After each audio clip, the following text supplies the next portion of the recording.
sharing how to go to airport from Quezon Province. Dito sa mga kaibigan ko na madalas magtanong at saka sa mga first time traveler na rin, paano nga ba at saka magkano nga ba mga gastos from Candelaria to airport kung ikaw ay nagko-commute lang. And guys, dahil vegetarian tayo, commute lang ang peg natin for today's video. Candelaria to Buendia, 257 regular fare. Then, pagdating ng Buendia, taxi to Terminal 3. And guys, tip lang ha. Tip number 1, huwag kayong sasakay ng taxi nang hindi nagtatanong ng presyo kasi baka magulat kayo sa babayaran nyo. And tip number 2, kung mahihain kayo at ayaw makipagtawaran, just download the Grab app para alam nyo na ang babayaran nyo.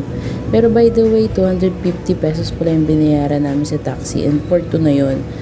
The first price is 300, natawaran namin ng 250. And also, sinabi na rin namin sa taxi driver na wag na mag-skyway para walang extra toll fee na babayaran. Kasi shoulder natin yun guys.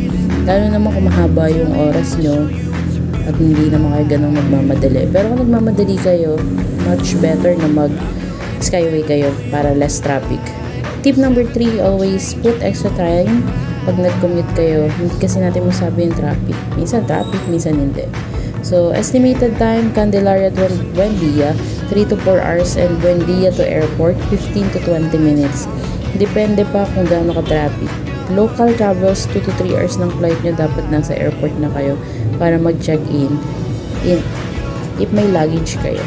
Tip number 4, kung wala naman kayong luggage, pwede na kayo mag-check-in online para hindi kayo pumila sa airport at less hassle na rin sa dami kung maraming tao sa airport.